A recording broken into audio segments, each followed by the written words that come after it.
qu'il se passe ici-bas.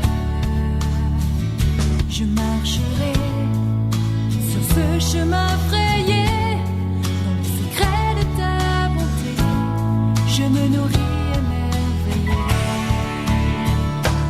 Et mon âme... Amis auditeurs, amis auditrices, un nouveau saluant au nom puissant de notre grand Dieu, grand Sauveur, Jésus-Christ.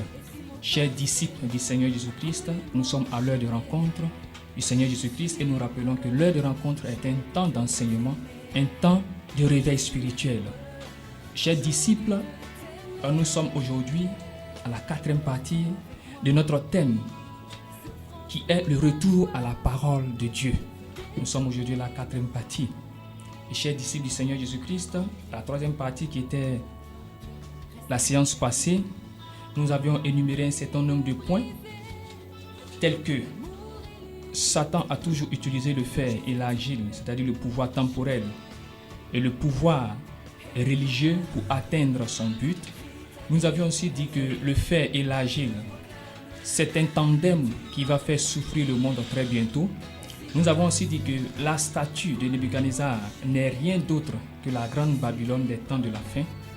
Et nous avons aussi dit qu'il ne faut pas confondre les deux bêtes, c'est-à-dire l'Antichrist et la bête de l'Apocalypse. Et pour finir, chers disciples du Seigneur Jésus-Christ, nous avions dit et conclu que nous ne faisons pas croire aux gens que nous sommes les meilleurs, mais nous présentons ce qui est meilleur et bon pour le salut des disciples du Seigneur Jésus-Christ. C'est pour cela que nous n'amenons pas les élus de Jésus-Christ aux hommes et aux bâtiments, mais nous les amenons à Jésus-Christ lui-même. C'est pour cette raison que nous rappelons toujours aux élus du Seigneur Jésus-Christ l'urgence du dernier message de la fin des temps qui est de sortir de Babylone, de fuir de Babylone afin de ne pas être détruit par la colère de Dieu. Chers disciples du Seigneur, soyez à l'écoute pour cette 4e partie. Apôtre Jean-Claude, bonsoir. La dernière fois, nous avons achevé notre étude par une description de l'Antichrist. Nous avons dit ce jour-là qu'il ne faut pas confondre l'Antichrist et la bête de l'Apocalypse, c'est-à-dire le dictateur mondial qui doit émerger, le dictateur mondial qui doit émerger de la dernière puissance mondiale qu'est l'Union européenne. Ce sera le président des présidents européens, donc le président des présidents dans le monde entier. On ne doit pas confondre cet homme-là avec l'Antichrist. L'Antichrist qui est aussi une autre personne, ce n'est pas la même personne qui joue les deux rôles, c'est une autre personne. Une autre personne. Et l'Antichrist, c'est celui qui est appelé aussi le faux prophète. Le faux prophète, il est aussi antéchrist parce qu'il est avant la venue de Christ. Et il est antichrist parce qu'il est contre Christ, il est contre sa parole. Donc les caractéristiques nous serviront à identifier ce être-là, parce que le mystère de l'iniquité agit depuis longtemps déjà. Nous avons dit que l'Antichrist lui-même, en tant que personnage, homme, il est là, présentement dans ce monde-là, il est là. Il n'est pas à naître, mais il est là déjà, mais ce n'est pas quelqu'un qui est à naître, à venir dans ce monde encore, mais une maternité, il est déjà dans ce monde. Donc c'est important qu'on puisse l'identifier, parce que la parole de Dieu nous dit, dans Apocalypse chapitre 12, au verset 12, « Malheur à la terre et à la mer, car le diable est descendu vers vous, étant animé d'une grande fureur, parce qu'il sait qu'il a peu de temps. Or, on le sait, dans peu de temps, cet être-là va se manifester. Il va prendre une nouvelle forme encore, dans laquelle il va se manifester de manière plus terrible que ce que nous avons connu jusqu'à aujourd'hui. Donc c'est important que tout enfant de Dieu soit averti pour identifier cet imposteur quand il va apparaître. C'est important. Et aussi, ça permettra aux enfants de Dieu de sortir du système de l'Antichrist qui est déjà, ce système est déjà en place. Et des multitudes d'assemblées sont gouvernées par ce être-là de manière indirecte. Alléluia. Amen.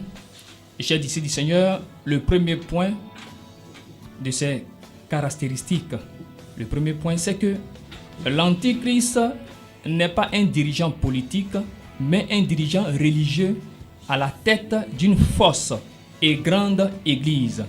L'Antichrist n'est pas un dirigeant politique, mais un dirigeant religieux à la tête d'une fausse et grande église.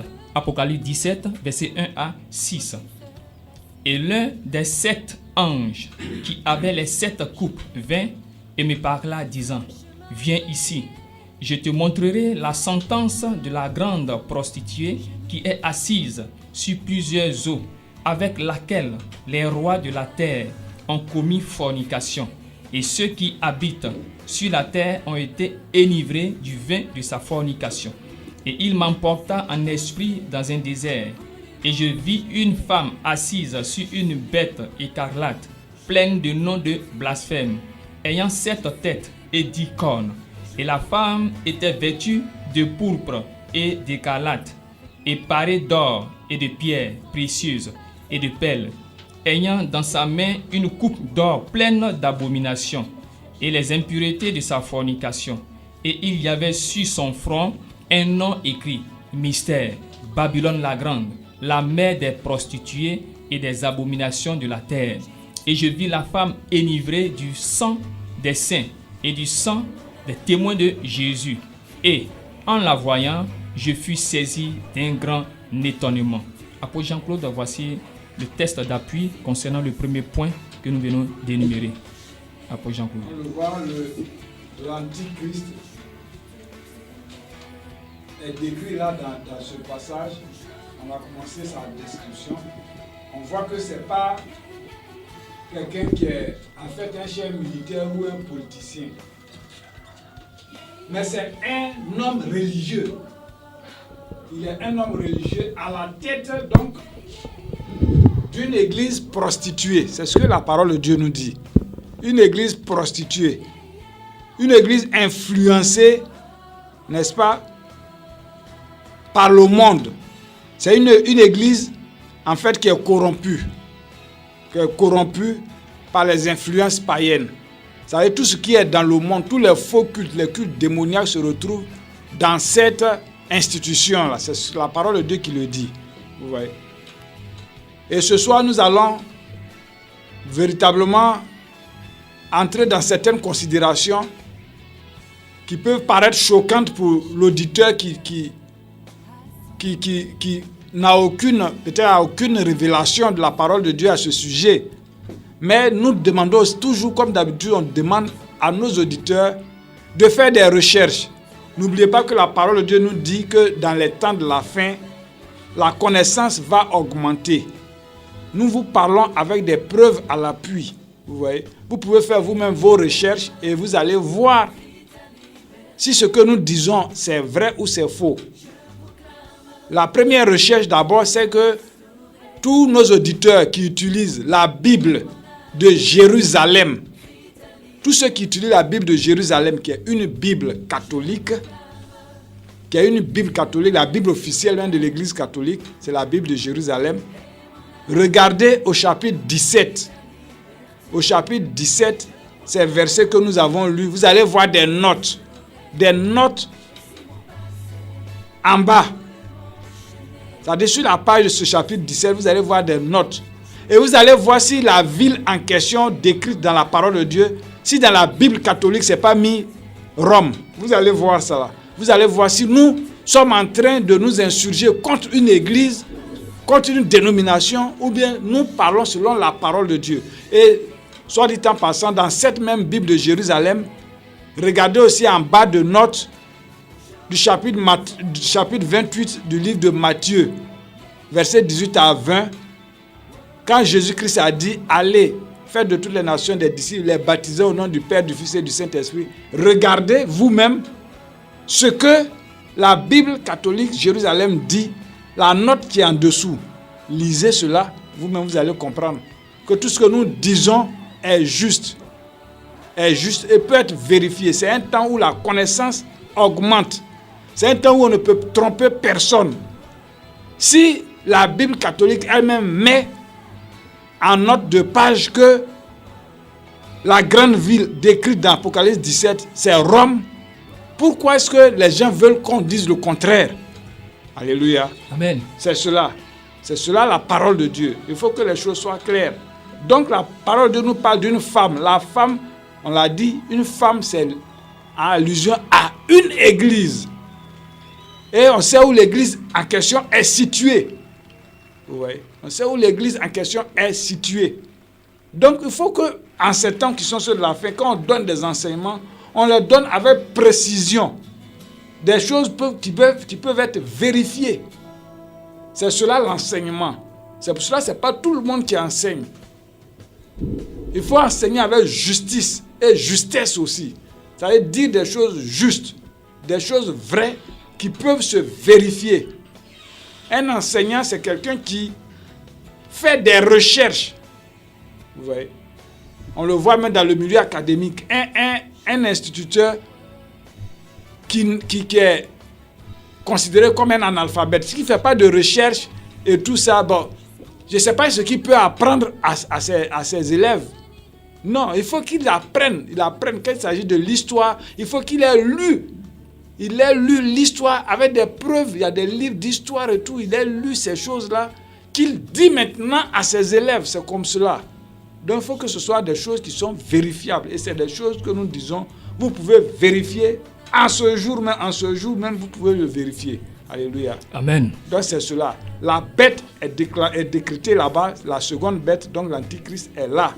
C'est un séducteur. Il a la tête d'une église, d'une institution religieuse qui est païenne aux yeux de Dieu, qui est prostituée, corrompue. C'est ce que la parole de Dieu dit. Donc elle est une prostituée, elle est abominable. Chers disciples du Seigneur Jésus-Christ, nous continuons le deuxième point des caractéristiques de l'Antichrist, c'est qu'il sera issu du christianisme. L'Antichrist sera issu du christianisme. Apocalypse 13, verset 11. Et je vis une autre bête montant de la terre, et elle avait 2 cornes semblables à un agneau, et elle parlait comme un dragon. Apôtre Jean-Claude. Alléluia. Amen. On le voit de manière claire. Souvent,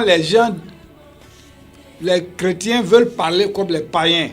Quand on parle d'antichrist, ils disent, oui, voilà, c'est tel président, c'est tel chef d'État.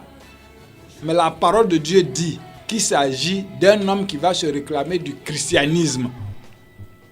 L'antichrist est quelqu'un qui sort du milieu dit chrétien. En tout cas, il se réclame du christianisme. C'est ce que la parole de Dieu nous dit. Voilà qu'il est décrit dans Apocalypse 13, 11 comme étant semblable à un agneau qui a 2 cornes, n'est-ce pas, mais qui parle comme un dragon. Dans Jean chapitre 1, verset 29, Jean-Baptiste, en voyant Jésus-Christ, a dit, voici l'agneau de Dieu. Voici l'agneau de Dieu qui ôte le péché du monde. Voici l'agneau de Dieu. Donc on sait que Jésus est l'agneau par excellence. Alors si Apocalypse 13 dit que cet homme-là est semblable aussi à un agneau, vous voyez, maintenant c'est sa parole qui va faire la différence. Or, Apocalypse 13, 11 dit que ce qui sort de sa bouche, c'est semblable à un dragon. À la voix du dragon. Qui est le dragon dans la parole de Dieu? Apocalypse 12, verset 11. Apocalypse 12, verset 11. Et eux l'ont vaincu à cause du sang de l'agneau et à cause de la parole de leur témoignage. Et ils n'ont pas aimé leur vie, même jusqu'à la mort. Apocalypse 12, à partir du verset, nous commençons par le verset même 7. Oui. Et il y eut un combat dans le ciel. Michel et ses anges combattirent contre le dragon. Et le dragon combattait et ses anges. Et il ne fut pas le plus fort, et leur place ne fut plus trouvée dans le ciel. Et le grand dragon fut précipité, le serpent ancien, celui qui est appelé diable et Satan, celui qui séduit la terre habitée tout entière. Il fut précipité sur la terre, et ses anges furent précipités avec lui. Effectivement, Celui qui est appelé dragon là est identifié, c'est le diable que tout le monde connaît sous le nom Satan. Vous voyez. Donc, cet agneau qui parle comme le diable, en réalité, c'est un déguisement. Et c'est ce qu'on appelle dans le langage spirituel une séduction. Un séducteur. La parole de Dieu dit qu'à la fin des temps, les hommes se détourneront de la foi pour s'attacher à des esprits séducteurs. Vous voyez, qui vont proclamer des doctrines de démons. Or, cet agneau-là, au lieu de parler comme Jésus-Christ, il parle contre Jésus-Christ. Alléluia. Amen. Nous avons vu tout à l'heure, nous avons dit que dans la Bible de Jérusalem, en note, quand ils ont annoté le chapitre 28, verset 18 à 20 de Matthieu, ils ont reconnu que le baptême a été fait, n'est-ce pas, ils ont dit, même si le Seigneur Jésus a donné ces ordres-là, mais l'application pratique des premiers chrétiens, ça a été au nom du Seigneur Jésus. Et ils ont donné les références. Vous voyez, non? Ils ont donné les références. Mais pourquoi ne pas déclarer publiquement sur la chair que Jésus-Christ, c'est lui-même le véritable Dieu? Et puis élaborer des doctrines de Trinité qui sont du satanisme en réalité. Quand on prend la doctrine de la Trinité, mais on voit que ce dogme-là, c'est un dogme satanique, un dogme démoniaque. Les triades, là, on a vu, ça a déjà existé avant le christianisme. La triade existait à Babylone, la triade existait en Égypte. Vous voyez. N'oublions pas que les mathématiques et tout ça viennent de l'Égypte. De l'Égypte. Vous pensez que c'est par hasard que les Égyptiens ont mis sur pied la figure géométrique appelée triangle? Hein? On a appris à l'école qu'un triangle équilatéral, c'est un triangle qui a des côtés, n'est-ce pas, tous les côtés égaux. Voilà. Donc, en partant de cette définition, déjà, vous allez comprendre ce que c'est que la Trinité. Alléluia. Amen. Donc, c'est cela. Cet homme se réclame du christianisme. Il faut l'identifier. Voilà, c'est cela. Mais ce n'est pas une affaire de non, tel président est antichrist, c'est tel président qui est l'antichrist. Ce n'est pas vrai. Même si ils ont fait les signes, ils font les signes de Satan et tout ça, ce n'est pas eux l'antichrist. Ces gens, ça ne connaissent pas la parole de Dieu. Un homme comme Barack Obama, il connaît la parole de Dieu, il ne connaît pas la parole de Dieu. La Bible nous parle de quelqu'un qui se réclame du christianisme, qui utilise la Bible comme, n'est-ce pas, instrument de travail. Voilà, c'est de cet homme-là il est question. C'est même pas une affaire d'un politicien ou bien un militaire, ceci, cela, à travers l'histoire. Les gens ont vu Napoléon, les gens ont vu Hitler, plus près de nous, Saddam Hussein, toutes ces choses-là. Ouais. C'est pas vrai. La parole de Dieu dit qu'il s'agit d'un homme religieux. Et la parole de Dieu est la vérité. Amen. Nous continuons, chers disciples du Seigneur Jésus-Christ. Cet antichrist combat Dieu et sa parole. C'est pour cela la Bible l'appelle l'homme impie. Cet antichrist combat Dieu et sa parole. C'est pour cela la Bible l'appelle l'homme impie. Daniel 7, verset 25 et 2 Thessaloniciens 2, verset 3. Daniel 7, verset 25. Et il abattra 3 rois. Et il proférera des paroles contre le Très-Haut, et il consumera les saints des lieux très hauts, et il pensera changer les saisons et la loi, et elles seront livrées en sa main jusqu'à un temps et des temps et une moitié de temps. C'est le premier passage. Le deuxième passage, 2 Thessaloniciens 2, verset 3. Que personne ne vous séduise en aucune manière, car ce jour-là ne viendra pas que l'apostasie ne soit arrivée auparavant et que l'homme de péché n'ait été révélé, le fils de perdition, qui s'oppose et s'élève contre tout ce qui est appelé Dieu ou qui est un objet de vénération. Apôtre Jean-Claude. On le voit clairement. L'homme impie ou l'homme de péché, c'est l'antichrist, le faux prophète. Et n'oublions pas que depuis le temps de l'apôtre Paul, c'est donc un système qui a été mis en place. C'est le système en lui-même qui est antichrist. Vous voyez? Donc le système produit des antichrists et le dernier qui va se manifester, c'est lui l'antichrist avec grand A. C'est-à-dire l'antichrist en ces temps de la fin, cet homme qui va surgir dans ce monde-là, qui va séduire des multitudes, qui va pousser les gens à l'écuménisme, le syncrétisme, c'est-à-dire l'union de tous les cultes, de toutes les formes d'adoration en une seule adoration, en un seul culte. Il va rendre tous ces différents cultes en un seul. Vous voyez? Tous les faux cultes qui sont sur la terre vont être rassemblés en un seul.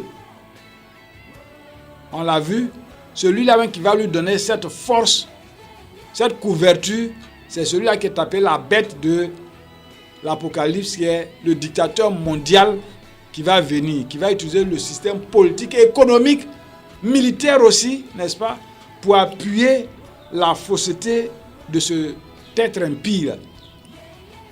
Les temps sont mauvais, les temps sont véritablement mauvais. Et il faut que les enfants de Dieu aient les yeux ouverts parce que les temps sont véritablement mauvais. Tout est en train d'être mis en place pour que l'homme de péché puisse se manifester, se révéler. Lors de la dernière émission, on a parlé, n'est-ce pas, de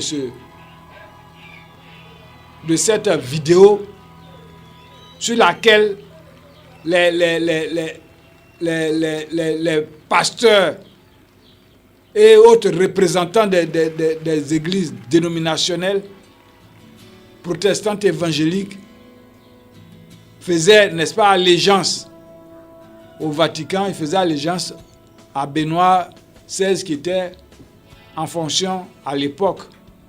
Et sur cette vidéo, on voit des choses incroyables. Alléluia. Amen. Mais nous constatons que c'est la séduction qui a commencé. La grande séduction, la dernière grande séduction, où il faut envoyer tout le monde en une seule fois, c'est-à-dire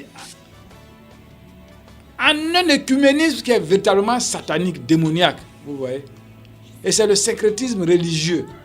Or, l'Antichrist, on l'a lu tout à l'heure, il s'insurge contre la parole de Dieu, vous voyez.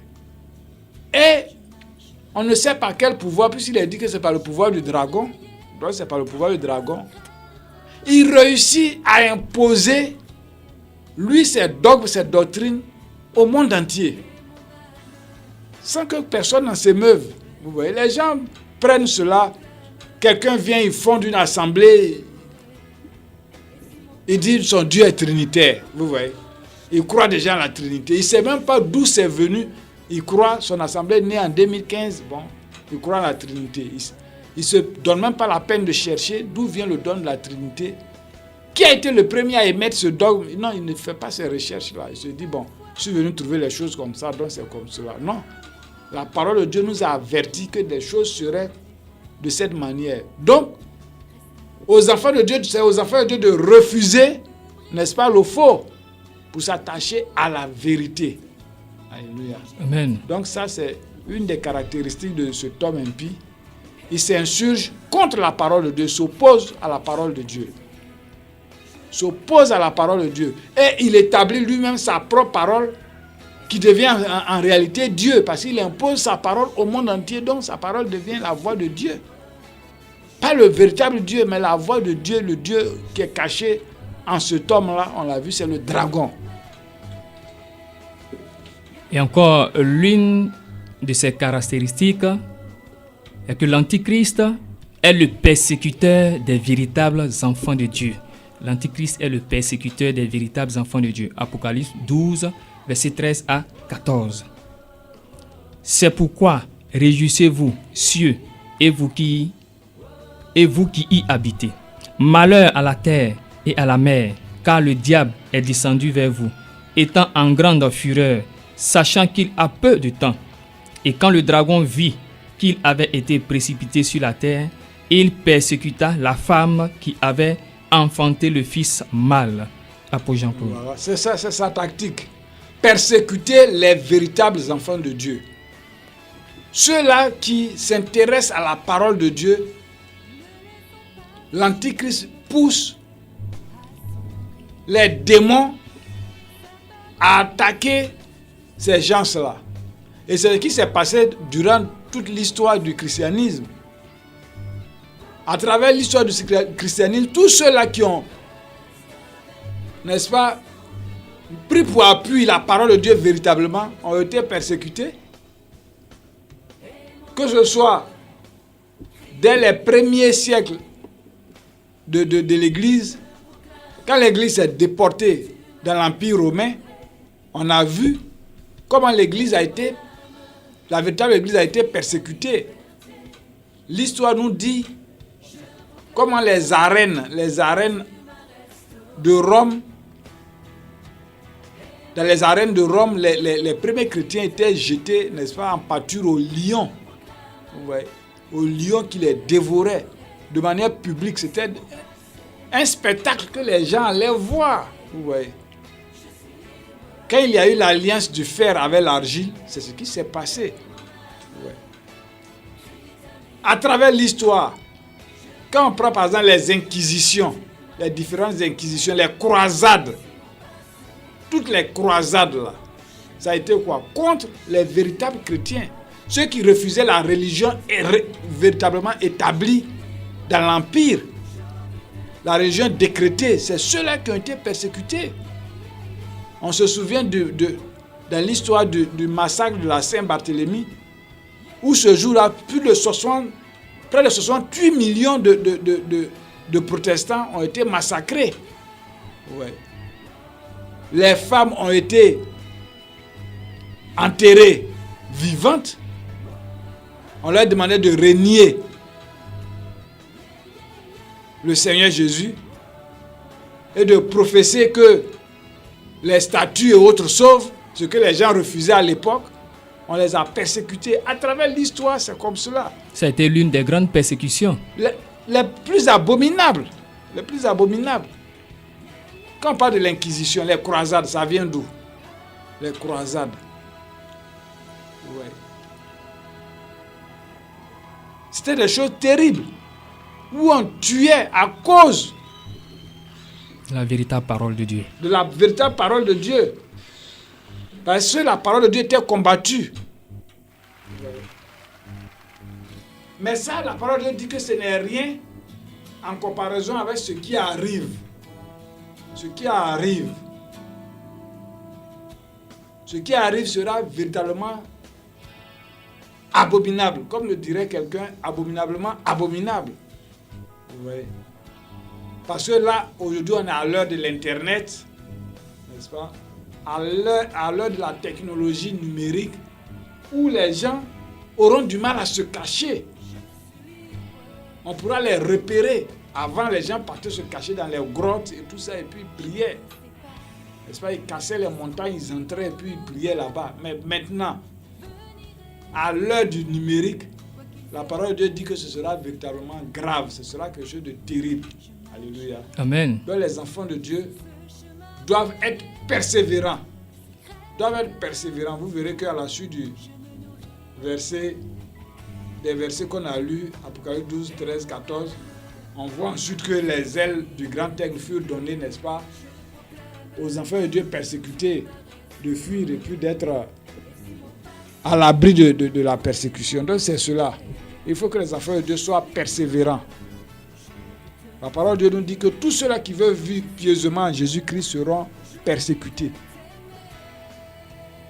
Un monde perverti où la lumière veut briller, le monde refuse que la lumière brille. Alléluia. Amen. C'est ce qui est en train de prendre corps et forme. Alléluia. Amen. Ce sera le règne de l'Antichrist. Une autre caractéristique, l'Antichrist se présentera en même temps que le dictateur mondial. L'Antichrist se présentera en même temps que le dictateur mondial. Apocalypse 13, verset 12. Et elle exerce tout le pouvoir de la première bête devant elle, et fait que la terre et ceux qui habitent sur elle rendent hommage à la première bête, dont la plaie mortelle avait été guérie. Apôtre Jean-Claude. On le voit. Quand cet individu va se manifester, la parole de Dieu dit que ce sera au même temps que le dictateur mondial. Donc, le faux prophète va exercer son ministère au même temps que le dictateur mondial va exercer le sien aussi sur le plan politique. Oui. Mais il faut dire que cet antichrist sera quelqu'un avec des pouvoirs qu'on pourra qualifier d'extraordinaires. Oui.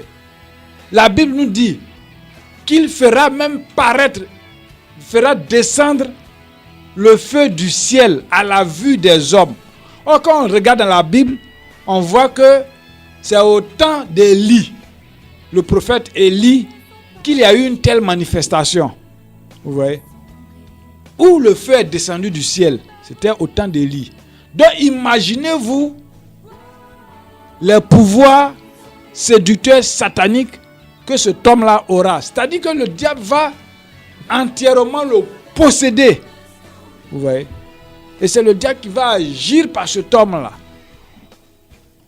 Au point que si, par sa simple parole, il téléguide le dictateur mondial d'aller contre un pays, le dictateur mondial va déléguer ses chars en même temps et ils vont y aller. Vous voyez?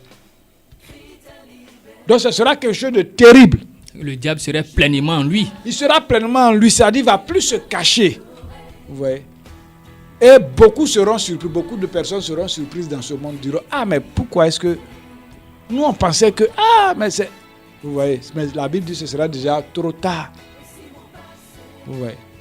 C'est pour cela qu'il ne faut pas accepter que la parole de Dieu soit prostituée. Il ne faudrait pas que nous acceptions d'être dans des assemblées qui sont déjà prostituées.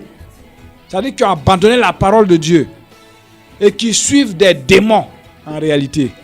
Des doctrines de démons, dont des démons. Il faut que nous soyons vigilants. Les enfants de Dieu soient vigilants. Chacun doit défendre sa foi en Jésus-Christ. Alléluia. Amen. Pas par les armes physiques, pas par des pistolets, par des kalachnikovs, mais par la parole de Dieu. Alléluia. Amen. Un autre point, les deux bêtes sont situées sur le même territoire géographique. Les deux bêtes sont situées sur le même territoire géographique. Daniel 7, versets 19 à 27. Alors, je désirais de savoir la vérité touchant la quatrième bête, qui était différente d'elles toutes, extraordinairement terrible. Ses dents étaient de fer et ses ongles d'airain. Elle dévorait, écrasait et foulait avec ses pieds ce qui restait.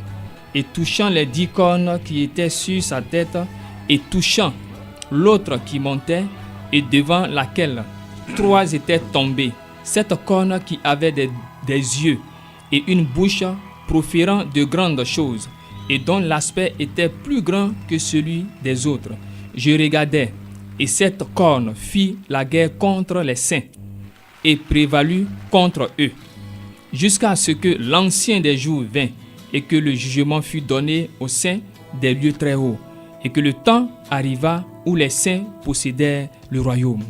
Il dit ainsi, la quatrième bête sera un quatrième royaume sur la terre, qui sera différent de tous les royaumes, et dévorera toute la terre, et la foulera aux pieds, et l'écrasera. Et les 10 cornes, ce sont 10 rois qui surgiront du royaume, et un autre surgira après eux, et il sera différent des premiers, et il abattra 3 rois, et il proférera des paroles contre le Très-Haut, et il consumera les saints des lieux très hauts, et il pensera changer les saisons et la loi, et elles seront livrées en sa main jusqu'à un temps et des temps et une moitié de temps, et le jugement s'assiera, et on lui ôtera la domination, pour la détruire et la faire périr jusqu'à la fin. Et le royaume et la domination et la grandeur des royaumes sont tous les cieux, sous tous les cieux, autant pour moi, seront donnés au peuple des saints des lieux très hauts. Son royaume est un royaume éternel et toutes les dominations le serviront et lui obéiront. Apôtre Jean-Claude. On le voit clairement. De manière allégorique, symbolique, le territoire est là décrit par la parole de Dieu. Vous voyez? Et quand la parole de Dieu nous parle de la quatrième bête, on le sait depuis le début du règne de ces rois-là, décrit, n'est-ce pas, sous forme de statue de Nebuchadnezzar. On le sait, hein? Tous ces royaumes se sont succédés. Mais là, c'est en fait ce que la parole de Dieu nous dit. C'est l'avenir même du monde actuel là qui est là décrit. Vous voyez, qui est là décrit dans ce passage. Tous les royaumes qui se sont succédés. Vous voyez que depuis Nebuchadnezzar jusqu'à l'Empire romain, tous les royaumes qui se sont succédés ont été quand même plus ou moins, n'est-ce pas, forts. Mais c'est l'Empire romain qui non seulement a duré, a mis du temps, vous voyez, et qui s'est largement étendu. L'Empire romain avait atteint un sommet que les autres n'ont pas. Les autres ont géré quelques territoires pour certains, vous voyez. Mais l'Empire romain a géré des continents. L'Empire romain s'est étendu d'abord en Europe. L'Empire romain s'est étendu aussi en Asie. Israël et toutes ces nations, la Syrie et tout ça sont en Asie. Mais l'Empire romain régnait jusqu'en Afrique. Vous voyez. Si vous voyez que des gens comme les Tertulliens étaient de Carthage. Carthage, on l'a vu, Carthage c'est l'actuelle Tunisie, n'est-ce pas? Alexandrie en Égypte, c'est en Afrique. Donc, cet empire-là s'était étendu un peu partout. Vous voyez. Et l'Empire romain était un empire qui était fort. Sur le plan militaire, ils étaient forts. Or, si la parole de Dieu nous dit que cet empire doit être reconstitué, il faut voir donc où il se trouve. On le sait, selon la parole de Dieu, on sait que l'Empire romain reconstitué, sa base c'est l'Europe. Donc, en un mot, l'Union européenne. Oui. Comme c'est des langages symboliques et que la parole de Dieu n'a pas dit Empire romain, en tant que tel, beaucoup n'arrivent pas à comprendre. Sinon, c'est l'Empire romain reconstitué qui est l'Union européenne. Alléluia. Amen. Donc, et la fausse religion et la bête de l'Apocalypse sont toutes deux localisées où ça, sur le territoire européen. Nous avons dit que la Bible de Jérusalem, en note au chapitre 17 d'Apocalypse, dit que la ville c'est Rome. Vous voyez? Et c'est vrai, la ville c'est Rome. Rome se trouve en Europe. Alléluia. Amen. Rome se trouve en Europe. L'Empire romain reconstitué, c'est l'Union européenne. Or, avant que ce soit appelé Union européenne, cette organisation avait pour nom Communauté économique européenne. CE. Oui. Ça se trouve en Europe. Mais maintenant, pour pouvoir comprendre les choses, il faut d'abord savoir le nom Europe. Qu'est-ce que ça veut dire? Et d'où vient le nom Europe?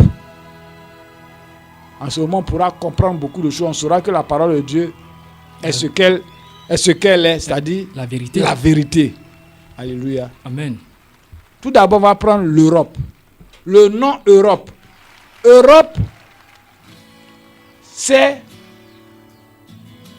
une princesse phénicienne. Son père, c'est Angénor. Angénor, c'était le prince de Tyr. le roi de Tyr. On le voit dans la parole de Dieu. Au lieu d'Ésaïe. Ésaïe 14, Ézéchiel 28, le roi de Tyr. Vous voyez. Cette fille-là, Europe, en réalité, c'était dans leur mythologie européenne, n'est-ce pas? Dans leur mythologie, c'est-à-dire c'était une sorte de déesse. N'oublions pas qu'avant, les rois étaient divinisés. Donc la fille de ce roi-là était considérée comme une déesse. Et maintenant, dans la mythologie européenne, qu'est-ce qui s'est passé?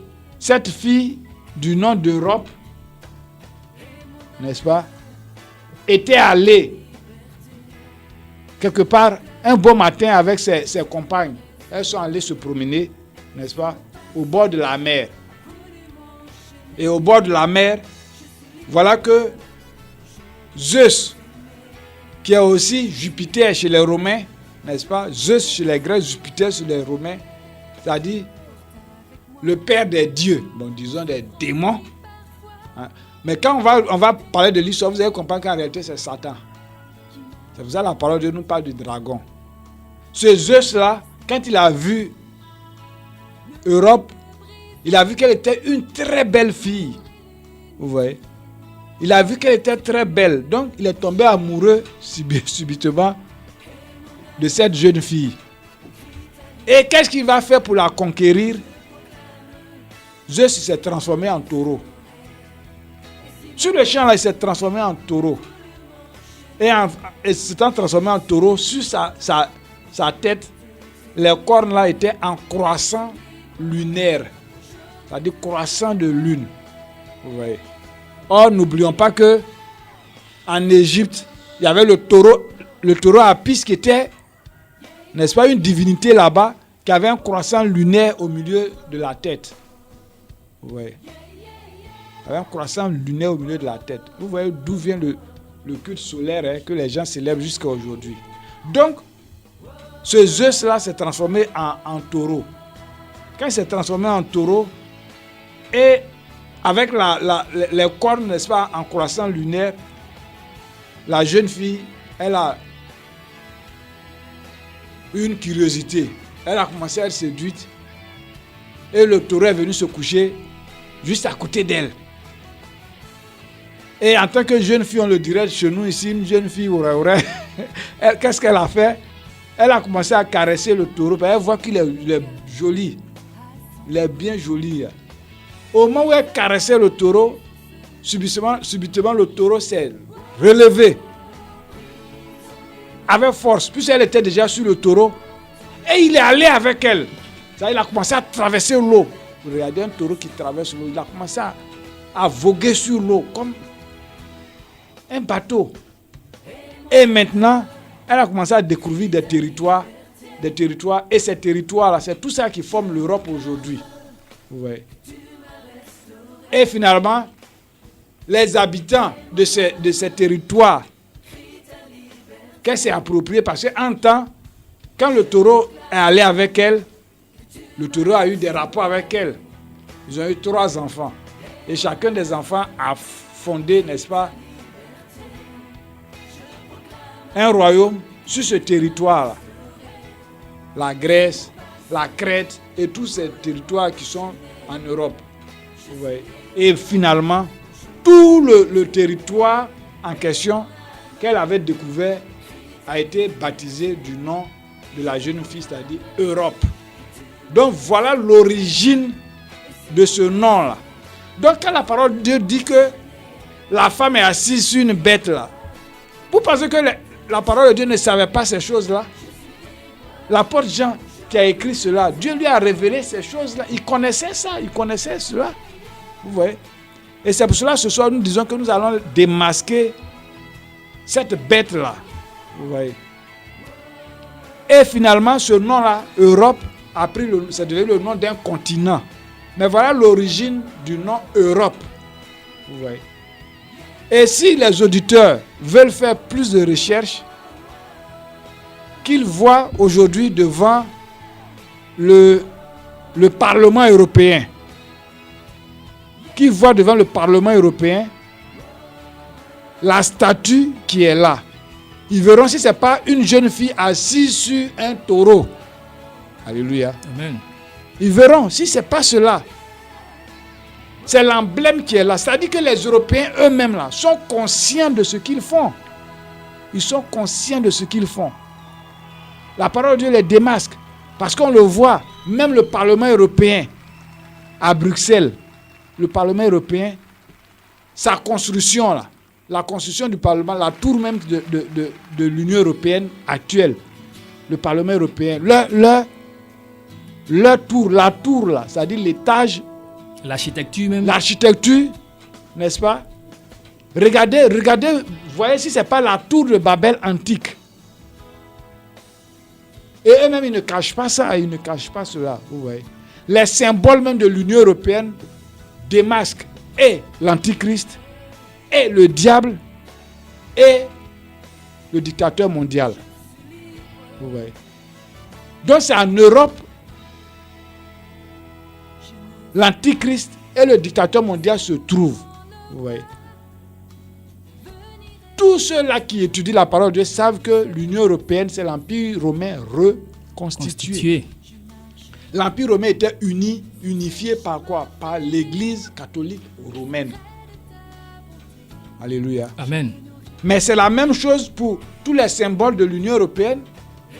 Quand on voit l'Union européenne, on voit le drapeau de l'Union européenne. C'est un drapeau de couleur bleue. Pour ceux qui l'ont vu déjà, c'est un drapeau de couleur bleue avec 12 étoiles. Vous voyez. Je me rappelle à l'époque, le président Mitterrand disait, quand ils ont sorti le drapeau européen, ils ont dit, mais le drapeau a 12 étoiles, c'est-à-dire, vous voulez dire que c'est 12 pays, alors que l'Union européenne fait plus de 12 pays. Vous voyez. Il n'a pas répondu de manière claire, mais lui, il a donné seulement les racines chrétiennes. C'est ce qu'il a dit, les racines chrétiennes de l'Europe. C'est ce qui est, n'est-ce pas, sur le drapeau européen. Mais ce n'est pas vrai. Aujourd'hui, on sait que ce n'est pas vrai parce que le drapeau européen, c'est vrai, il est bleu. C'est le drapeau du Parlement européen. Vous voyez. Mais les 12 étoiles, ça, c'est le Conseil de l'Europe. C'est différent. Le Conseil de l'Europe et le Parlement européen, c'est deux choses différentes. Maintenant, ces 12 étoiles et le fond bleu, on sait aujourd'hui d'où ça vient. N'est-ce pas?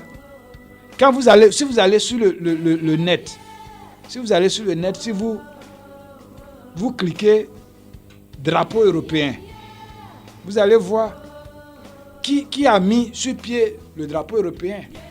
Ouais. C'est un Français qui est né à Strasbourg. N'oublions pas que c'est à Strasbourg se trouve une des assemblées de l'Union européenne. C'est un Français, n'est-ce pas, qui a mis sur pied, il s'appelle Arsène Hayes. Arsène Hayes. C'est lui qui a fabriqué ce drapeau-là, en fait. Il a conçu ce drapeau. Parce que au moment où les gens cherchaient un drapeau pour l'Union européenne, il y a eu jusqu'à 101 projets de drapeau. C'est-à-dire, des gens envoyés, n'est-ce pas, ils se sont dit, bon, voilà mon drapeau, ce que je veux que... Voilà mon drapeau, le croquis de mon drapeau, c'est ce que je veux que ce soit, n'est-ce pas, pour l'Union européenne. Et il y a ce Français-là, lui seul, il a élaboré 20 projets, lui seul. Vous voyez. Ce Albert Hayes, c'est un de ces drapeaux qui a été, n'est-ce pas, retenu comme drapeau de l'Union européenne. Vous voyez. Et quand ça a été retenu, c'est devenu le drapeau. Et lui-même, il a expliqué, voici ses paroles. Il dit, c'est à moi qu'on a demandé de dessiner le drapeau de l'Europe. J'ai eu subitement l'idée d'y mettre les 12 étoiles de la médaille miraculeuse de la rue du Bac sur fond bleu, couleur de la Sainte Vierge. C'est Albert Hayes qui parle, hein? Vous voyez. Pendant 5 ans, de 1950 à 55, ils ont essayé de trier et de voir lequel est drapeau, c'est son drapeau qu'ils ont retenu. Et vous allez regarder le parallélisme des formes. Regardez.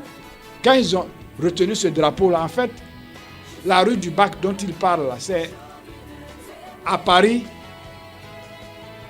la photocopie de Lourdes. Lourdes, n'est-ce pas, mais à Paris. Et là-bas, n'est-ce pas, leur mari là est apparu là-bas et ils l'ont dessiné sur une pièce de monnaie et ils appellent cette pièce-là la pièce miraculeuse, vous voyez, avec des étoiles dessus. Donc c'est ce que lui il a regardé et il n'a fait que transmettre les choses. Et c'est comme cela la chose a été adoptée en 1955. Ils ont adopté cela comme le drapeau de l'Union européenne. Et regardez le parallélisme des formes. Le drapeau a été adopté par l'Union européenne le 8 décembre 1955. Or, si vous regardez sur le calendrier grégorien, 8 décembre, vous verrez quoi? Fête de l'Immaculée Conception. Alléluia. Amen. Fête de l'Immaculée Conception. C'est ce jour-là qu'ils ont adopté, n'est-ce pas, ce drapeau-là. Et maintenant, ça a été rendu public. Le 13 décembre 1955. Ça veut dire de manière officielle le 13 décembre 1955. Quand vous regardez le 13 décembre sur le calendrier grégorien, c'est fête de Sainte Lucie. Or, Lucie du latin lux, qui veut dire quoi? Lumière. Alléluia. Amen. On voit déjà à peu près l'influence. Vous comprenez? On voit déjà l'influence. Donc nous pouvons révéler par là l'alliance même qu'il y a entre la papauté et l'Union européenne. Alléluia. Amen. Parce que nous avons vu la dernière fois qu'eux aussi ils ont leur monnaie. On peut décrypter par là cette alliance-là et on comprendra pourquoi est-ce que la parole de Dieu dit que les deux bêtes coexistent en même temps. Alléluia. Amen. Chers disciples du Seigneur Jésus-Christ, nous allons nous retrouver la prochaine fois pour encore continuer cet enseignement. À la prochaine.